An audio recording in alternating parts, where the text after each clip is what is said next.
Beyond the newsroom, where untold story is revealed.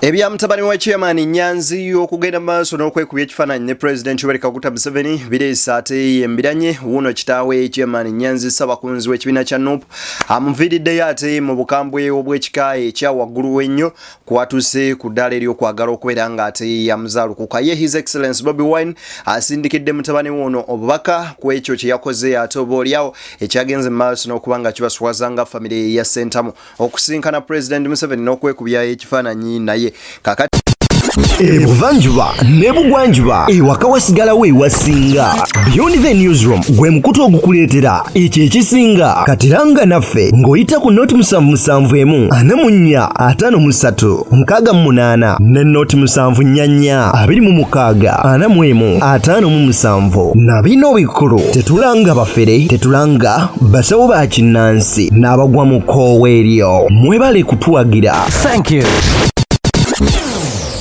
Ebyono bibadde bikyalyawo ye omubaka Herodaman avuddeyo n'agenda maaso n'okubeera nga akaabira ekiyagulanyi Sentamu. Biliyoni ezisoba mu 10 ezibbiddwa zigenze maaso n'okuweebwa ababaka ba Parliament buli omu miliyoni 10 ogenda maaso n'okuba nga babeebaza okuyisa etteeka ly'emmwanyi n'okubaako ate amateeka amalala ge bayisa ng'okooti y'amagye okuwezesa abantu ba bulijjo oba olyawo. Ekikooti ensukkulumu kye yagaana ogenda maaso n'okubeera nga ekkiriza era neetegeeza kooti y'amagye abantu baneeno bateebwe baddeyo mu kooti za bulijjo ewatali yadde kakwakulizo akambwe kati akateereddwa ku bo. Kakati Notafubi avuddeyo ku nsonga z'abaagobwa ku NBS n'agamba ekyatugobya si kirala yali Kyagulanyi Sentamu. Ebyama bibino bimaze ne bigenda maaso n'okubeera nga ate bizuuka. Beyond the newsroom gwe mukutu kwali yenzedde ni akutusaako ensonga banywanyi njagala okubeera nga mbasaba n'obwombeefu obw'ekika ekya waggulu nga bw'eri enkola yaffe video eno sooka ogimpere like bw'ogiwa like oba onkoze bulungi nnyo ate era njagala ogenda maaso n'okubeera nga nkusaba gwe omulungi agenda maaso n'okubeera nga otulaba ogende maaso n'okuba nga gwe munooni bwe guba nga gwe gusoose subscribing ku mukutu guno okoone mu kadaawo kajje mu personalize okasem all then ate ofune notification naddala ku mboozi zonna ze tugenda maaso n'okubeera nga ate tukuteera ku mukutu guno. Awo wennyini njagala okubeera nga mbasaba abanywanyi munzikirize ate mjozeyozi abawagizi ba ttiimu ya Arsenal bonna gye bali ogenda maaso n'okuba nga mwawangudde Real Madrid goolo zabadde 3 ku bwerere. Congratulations Arsenal fans nabo bonna bagamba for the love of the game, for the love of football mwena congratulations ate era tubagaliza oboolyawo bisinga wano wennyini nzikiriza tusooke tutandike ne video y'omukyala ono ate okuva mu ggwanga lya America ng'akunnyonnyola Robert Kyagulanyi Sentamu yani era nabutiya bwamutegeera then tusobole okuba nga ate tweyongerayo ebigambo bibino. I have his book. I watch his movies. When he goes to all of the countries. And every question they ask him, he's very wise. Very wise. In America, we did not have a good president. But the Christians came together and prayed. And I believe God has done a good thing for America because we have Trump. When Trump gave his speech, he's sitting there. When he raised up, so I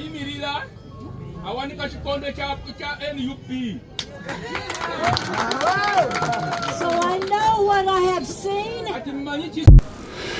Omukyalo ono okuva mu ggwanga lya America yaddekoko ne omubaka Zaake Francis Butabe mu bitundu bya Mityana naye ng'akunnyonnyola ebirungi ebiri ku Robert Kyagulanyi Sentamu but to quote nti America bwe yalina obukulembeze obwaliwo tebwali bulungi oba olyawo naddala ku bakristaayo bonna bagenda maaso n'okubeera nga bakkiririza oba olyawo mu bukristaayo ate ne mu ddiini ne mu mbeera eya bulijjo nga abalwanyisa embeera ey'okubeera nga bazannya akapiira nga bakazannyira mabega. Trump bibimu ku bintu byatandikirako ogenda maaso n'okubeera nga ate oba oliawo akyusa ne mu statement z'omukyalo ono nti abakristaayo bwe baasuka ne basaba oba oliawo Katonda yabawulira charity nga ku Uganda nti oba oliawo singa abakristaayo basituse oba oliawo Katonda ajjawulira essaala oba tuli mu biro ebyokuwulira okusaba kw'essaala zimuzenga mugenda maaso n'okubanga amusaba. Kakati n'omusajja mukulu amanyikiddwa nga Taata agenze maaso n'okubeera nga mu butuufu akikakasa nti ddala abasajja babagoba bugobi ku NBS. Wuliriza ebigambo bino gwabadde awakanya ebigambo bye nagamba. Walonda Kyagulanyi okuba omukulembeze tofunye buzibu bonna ku bakama abo ku NBS. Mfunye buzibu ne mu family ne mbakama bange nabufuna nnyo nabufuna gaina na facing suspicions esijja kwogera nero nako le bagoba zambali nange benyine bampumuza naye sabyogera yes bampumuza because I'm not playing a sympathy card.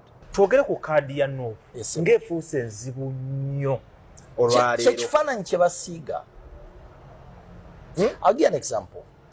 His Excellency Right Honorable Kyagulanyi Ssentamu Azachi bagamba lumwe, and this he has told me to my face because namu approach ngenda kujja mu byobufuzi ne mugamba mukama wange ngenda kwesimba mu bendobero lya Machinde East wakimugamba era bw'onooba ompadde omukisa nja kuba wa mukisa okwambala National Unity Platform flag okujja kugitunda mu kitundu kyaffe n'ojjongera amaanyi koere yeri naye n'ojjongera amaanyi yongera ebisanja ebirala nangamba ekigambo kino simuwaayiriza yagamba Taata nkwaniriza yagamba nkwaniriza ate overtime ose toli ate weri antama mu bigambo byo ng'oyimirirawo ku lw'abantu tokyukakyuka abantu tokyukakyuka teweri antama naye sinza asalawo teyayogera ku ssente tekyaliwo tekiriwo tebasaba ssente abantu bonna bola abavuula His Excellency Robert Kyagulanyi Ssentamu balina obujja bwe baagala okubeera waali naye mukama waliwo kyayita favor ne grace kyagaba ekijja natural tebakisomesa ku ssomero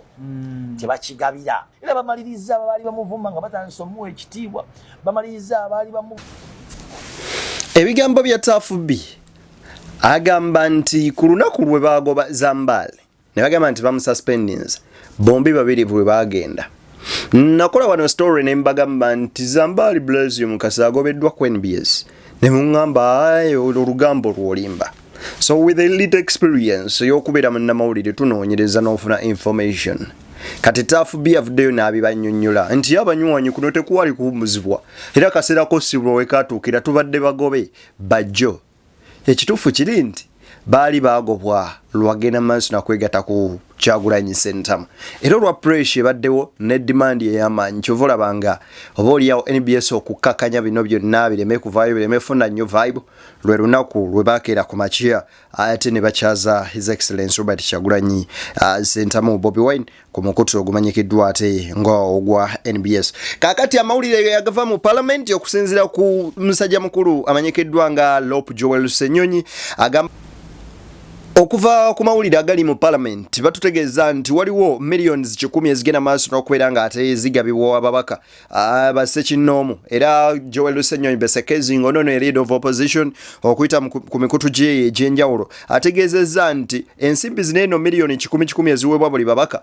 n'ababaka abamu aba opposition baweereddwako ku nsimbi zino kwe kubeera nga baayise etteeka ly'emmwanyi ne bagenda mu maaso n'okubeera nga baliteekako omukono then kwoteeka n'etteeka lya kkooti y'amagye okubeera nga ewozesa abantu ba bulijjo ate nga kino eno kkooti ensukkulumu mu ggwanga yali yagenda dda maaso n'okubeera nga oba oliawo munywanyi ekigaana. Kaakati olw'ebigambo ebyo byonna ebigenda maaso n'okubeera nga bitambula olunaku olwaleero ababaka bali mu kattu mu mbeera oba oliawo eyeefaananyirizaakoko ate bwetyo. Kaakati nno bwe twogerera olunaku olwaleero ng'ate agava ku sayidi zeno mu kibiina kya National Unity Platform si birungi. Mutabani wa Chairman Nyanzi amanyikiddwa nga Churchill era nga ye Guild President wa Makerere yavuddeyo n'ekifaananyi ne kifuluma ng'ali President Museveni Kaguta Tibuhaburwa. Kaakati Chairman Nyanzi avuddeyo mu bukambwe obw'ekika ekyawaggulu ennyo nnyini ddala n'ata video eno.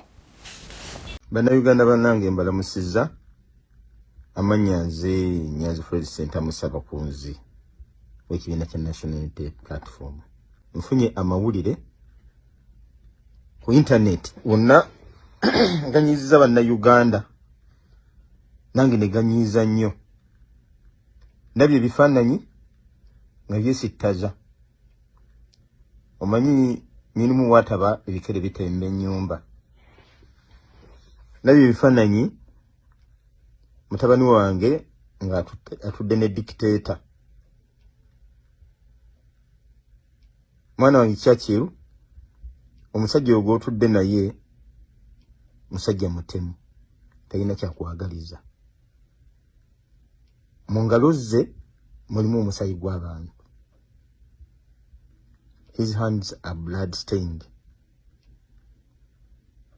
Sajja oyo myezi ebiri egiyise yagezaako kunzita. Yagezaako kutta kitaawo Kyagulanyi, okimanyi bulungi nnyo. Yasiba bannyoko. Yatta bajjajjaffe. If I'm to ask Chairman Nyanzi, essaawa y'olwaleero ebigambo by'ogamba omutabani Churchill omwana ali ku campus essaawa y'olwaleero bwe mma mubala emyaka nyinza omubalira myaka 23-24 omwana ono agenze kukula kutuuka wano nga tamanyi bibi bya Mwami Museveni na government ya President Museveni byekoze by'omunnyonnyola essaawa eno nti omusajja ono ye yawamba taatawo omusajja ono ye yakwata kitaawo Kyagulanyi n'amutulugunya okubula omutta nti omusajja ono yakutte bannyoko n'abakuba n'abatuusa ku mbeera bweti. If I'm to ask now who is following who nga bannayuganda abaana bavuddeyo ne bakuma omuliro mungi nnyo ku social media ogubadde ogw'amaanyi nga bagamba nti Churchill avaayo atya ne yeekubye ekifaananyi ne President Museveni we yadde akyaddeko e Makerere. Kaakati bwe kiba nti Nyanzi ovaayo onnyonnyola omwana ono ebibi bya President Museveni olwaleero nga tewasobola bimunnyonnyola bagamba enkyukakyuka etandikire mu nnyumbayo bw'obanga gwe tewasobola binnyonnyola mwana ono kubeera nga agenda maaso na kutegeera kino Dwakiri bwe yanditegedde nti leero President ajja yandirwadde n'atagenda ku campus bwe kiba nti tetuwagala nnyo Museveni yandirwadde n'atakola ki n'atajja oba si ekyo mu moment y'ebifaananyi yandyebuzaabuzizza n'abulawo nga taliiwo.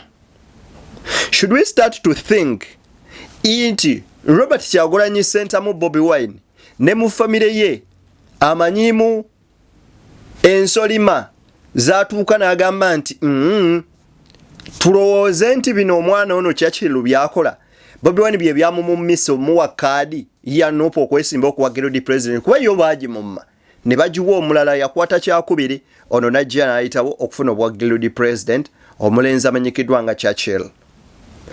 Should we think nti Bobi Wine ya tunuulira mu by'omaaso n'alaba ng'omwana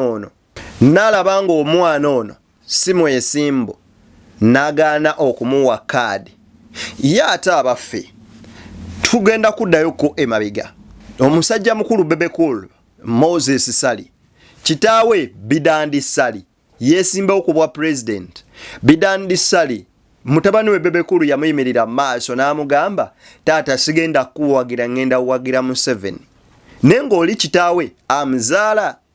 So kakati waneno bannayuganda tuleme nnyo okuteeka cause eno tugisibe nnyo ku magulu g'omwana ayinza kuba tali passionate lwankyukakyuka nga ye awagira Museveni ng'omuntu naye nga si kitaawe kuba ne Moses Sali ono yawagira Bidandi yava mu Bidandi kitaawe Bebekulu n'awagira Museveni nti ono omwana asobola obanga asalawo nga ye omuntu sekinomu kubanga mu constitution ya Uganda egamba nti woweze emyaka 18 oba weesalirawo weka era wetwogerera omwana ono takyali mikono gya Nyanzi watuuse kati musajja eyeesalirawo atuuse okufuna amakage n'alowooza ku biki ebyenkya ne byategekera abaana be ne famire ye nga ye. So omulimu gwa Nyanzi tugumunenyeza ku mwana yenna ali wansi w'emyaka 18 oyo gw'abakyalinako obuvunaanyizibwa ng'akyakwata n'agalamiza n'akuba n'ekibooko. Kaakati essaawa y'olunaku olwaleero bw'abanga Churchill yavuddeyo ne yafulumya ekifaananyi kye ne Mwami Museveni ekitegeeza Churchill tafunanga ku bibi byamanyi ku gavumenti eno era ye koozi ya Nuupu kweri ekibiina ekivaamu bakitaabe talaba bulungi bwakyo na bubi bwakubeera na mwami Museveni. Kati kino nno kitegeeza ki? Kirimu ebintu bya mirundi ebiri. Either Churchill okubanga ye nga muwagizi wa NRM.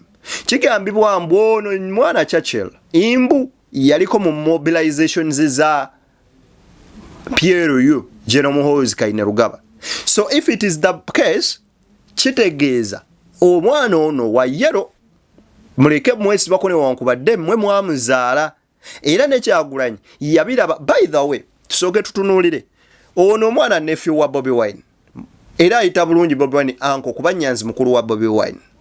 Wabula ne bwe yawangula bwa guilty president nga ajidde ku independent Kyagulanyi teyamupostinga yadde wantu wawa era mwamulaba nga addukira wa taata we kugenda muyozayoza mwana wange webale bikoze bitya ne maama we era ne mukulaira kwennyina yaliwo Nyanzi teyaliwo.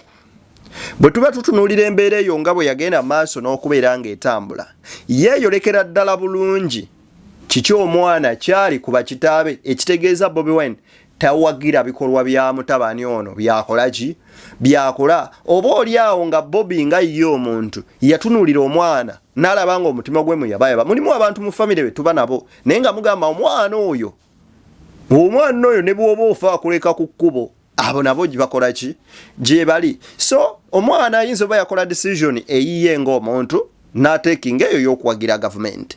Togenda muforcinga kubanga aweebwa eddembe lye mu ssemateeka atukulembera. Ate aweebwa ssemateeka mu eddembe oparticipatinga mu byobufuzi mu kibiina kyonna kyeyayagala oba independent naye alina okubyenyigiramu nga ssemateeka bw'ayogera era omulonzi. Kakati essaawa y'olwaleero kiddayo eri Nyanzi ababadde basa abantu ku pressure nga babagamba tuwagala enkyukakyuka olwa bannayuganda bagenda maaso n'otulugunyizibwa. Bannayuganda abali mu mbeera embi, bannayuganda abangi abafudde ne bannayuganda bali mu mbeera ey'okudaaga n'okukaaba amaziga. Essaawa y'olwaleero nga mutabani wo yavaayo n'omusajja gwe batugamba nti dictator nti musajja mubi nnyo. Wuliriza ebigambo bya Chairman Nyanzi. Bannayuganda abafiiridde mu ngalo ze bayitirivu owulira ba Frank Senteza abaliyita Nabu Kenya abaana bonna bafiira mu struggle. Banno bali mu makomera abalala baabuzibwawo tebamanyiddwa gye bali. Kyannaku nnyo nti ba agenti be bakuza olukwesikwesi nafuna ebifaananyi kye yanonye. Afubye nnyo family yaffe okufunamu, afubye nnyo okweyambisa family ya Sentamu okufunamu omuntu omu gwe yeekwasa. Kati afunye ebifaananyi ebyo era yakyatutenga ekyobugagga kitagenda muyamba n'akamu. N'olw'ensonga eyo nkusaba oveeyo wetondere bannayuganda. Nze kitaawo ndi wa National Unity Platform. Kituufu wagira ku independent naye oli mutabani waffe. Ensi ekulengeramu ebirungi bingi. N'olwekyo okusaba okola ekituufu oveeyo okyusa ekifaananyi ekyo wetondere bannayuganda. Bw'oba osobola nga bikutabudde you may resign n'oconcentratinga ku bitabo byo n'otayingira nnyo mu kunumya bannayuganda. Weebale nnyo weebale ddala bannange webityo bigenze Mukama atusasire. Abaganda bagera olugero ne bagamba nti gunsinza ali wa bitono yesaawa Chairman Nyanzi okuvaayo nayogera lwatu nti banywanyi gunsingidde ddala olw'omutabani ogenda mu maaso n'okubeera nga yeewusa. Kaakati tudde wano omwana ono ne Luuswa Luwemba enjawulo eriwa. Bw'abanga ssemateeka wa Nuupu agamba bw'ojja okusaba kaadi n'otayitamu nga tofunye kaadi tokkirizibwa kwesimbawo bwannamunigina. Ye nga mutabani wa Ssaabakunzi w'ekibiina n'avaayo n'agamba nti banzibye mu kalulu k'okulondebwa olw'ensonga ono opponent wange yalina ssente nnyingi ku campus n'agula abaana ne bajja ne bamuwerekera ne baba bangi ate nga baali basinzirira ku numbers muntu z'alina ne balyoka bagaba kaadi. Kati kambalage nti nze nina numbers entuufu ku ground. N'agamba nti kanzije nga independent. Number 1 yali amaze okuva mu kibiina butereevu era bw'aba alina okudda mu kibiina kya National Unity Platform okusinziira ku ssemateeka wa Nuupu agamba nti alina okukola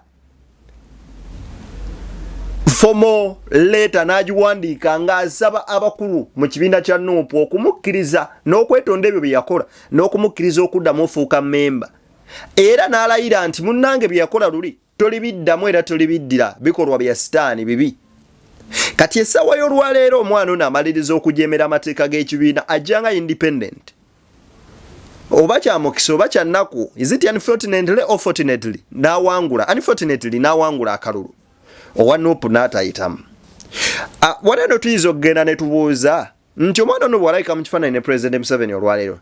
Should we think it was President Museveni's influence? Omwana ono okujja n'awangula akalulu. Oba balina amaanyi ge bakozesa agali agenja or that supernatural powers or hidden hands ezali behind omwana ono ne bagamba tumuwanguza akalulu tumuyiseewo bwekanatuuka akaseera bwe katingaze tumuparading emaaso tufune kye tufuna mu maaso kubanga tuba twagala okupulinga down family ya Sentamu. You should look into that. Then nenzeyo ne kukiri nti kituufu kyamaani ogamba omwana nti gwoliwo NRM naye omwana nga ye naye yeesalirawo kubanga awezezza emyaka 18 era ssemateeka amuwedde embengo omwana okwesalirawo n'agamba nti kino kyenjagala ate era n'akiwagira nga teri amukubye ku mukono newankubadde nti politics we yatuuka e Uganda wakufuŋŋana awagira opposition yakubwa okubula okuttibwa n'abange yazza omusango kyokka nga dembe lye limuweebwa ssemateeka ery'obwebange okwetaba mu byobufuzi. So embeera bweti bwebanga etuuseewo ebeereko bingi byetulaga ate bye tulina okugenda maaso n'okubeera nga tuyiga. Then Churchill ng'omwana ye Sentamu nawe tunuliramuko ku famire yo olabe ku bikiba kitaabo bye bayiseemu ne baganda bo otunulire bannayuganda bameka abafudde olwaba kitaabo then olyokodde oyimirire n'omuntu gwe bagamba nti ono gwe tulwanyisa yaleese bali okufa kati ategwa omwana naawe n'ogamba kampagira oli ekitegeeza oba owagiridde eddala ebikolwa by'omuntu oli byakola n'olaga nti bakitaabo bye baliko byabwereere tebalina kye bagasa ggwanga byonna bye bakola tewali olw'ensonga gwesaidinga nti otulaga nti mu nzikiza abakulu balya n'abakulu gwe omwana n'okissa mu lwatu. So kale si kirungi n'ate era si kibi eri endowooza y'omuntu nga yesse kino mu kubanga mbagambye libadde emberi erikuweebwa ssemateeka eri obwebange okuwagira ekyo ky'okola ki ky'oyagala. So I think you should note that baganda bange. Kakati ndo wuno musajja mukulu amenyekidwa nga Dr. Hilderman yagamba ku ky'okufuna kaadi mbwa kaadi kantu katini nnyo nnyiri ddala n'okusinga mmwe bwe mubirowooza ate n'atukakasa nti ayagala nnyo ekibiina kye okusinga ekintu ekirala kyonna. Kankuwe video. Honorable Robert Chagulanyi Sentamu at the moment. It is smooth. It is smooth. Really? Yes.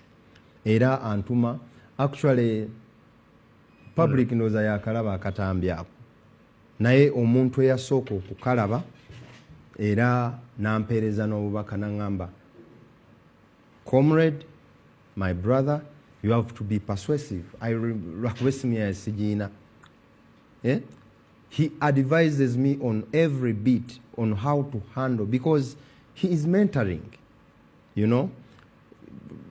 Much as naye alina abamu mentoring naye alina ba mentoring. So mwami Kyagulanyi yasooka okukalaba n'akansindikira era n'akawaako feedback n'angamba I want you to do A, B, C, D, E, F, I. Never repeat this A, B, C, D, E. So he was concerned. He was concerned. And I just like I apologized on TV until I was reactionary. Do you regret those statements? Not about the statements, but the emotion. The statements are factual. They stand. They stand. You want me to get out of NUP? This is our party. This is my party. And it is what I said. Well, Boganti relationship yo ni mwami Kyagulanyi. Etinta. Yes. Eryoke, fine. Yes. I've had some people nga baganti wabadde on event or wali on event awunata kukwata na mungalo na akuleka bulesi. Did you hear about that? Yes. You heard about it? Yes, I heard about it and I saw it. Naye ndi shadow minister wa Honorable Robert Chagulanyi Sentamu president. Ndi shadow minister. Aze ku event nga ya shadow cabinet of which I'm involved. Event ya kupresentinga alternative budget ya opposition. Kakati omukolo guwedde. Ebibadde mukolo bibadde ki? We had a good moment with the president. We had photo moment with the president. Kakati, secondly, afuluma asanze omuntu atali wa kibiina kyaffe wa jema tannamubuuzaako amubuuzizaako. You know, my principle is we want the president, other people to enjoy him. Ffe tubeera naye. So when he gets a chance of other people enjoying him, katinga Katerega bwe yamusanga, atenzi abeera naye, I give Katerega the audience. That's why bolaba waliwo ka video ke batambuza. Not that naleeta omukono ne bankuba igino, no. I stayed as I was because I wanted Katerega to enjoy his moment. And more so, nali already nabuuzizza the president nga tuli munda n'ebifaananyi tubirina.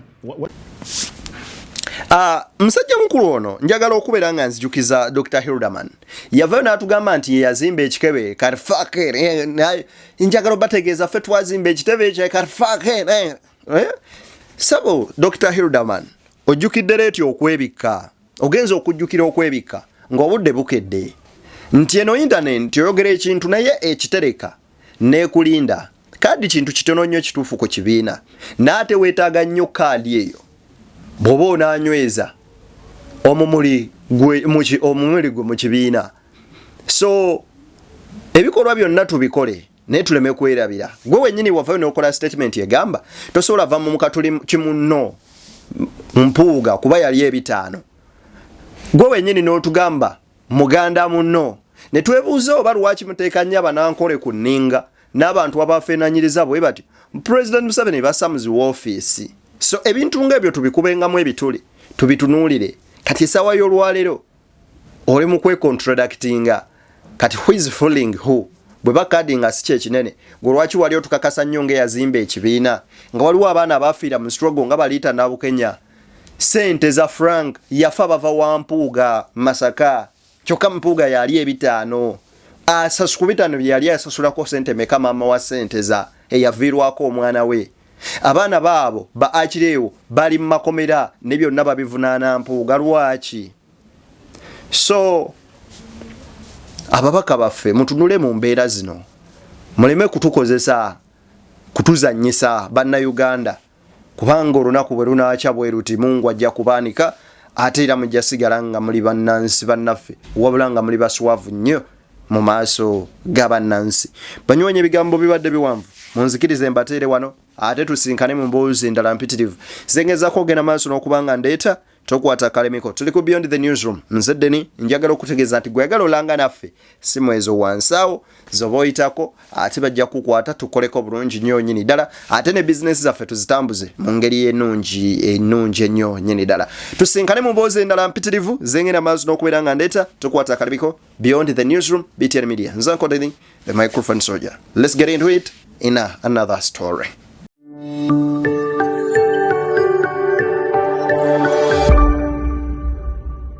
Beyond the Newsroom, where untold story is revealed.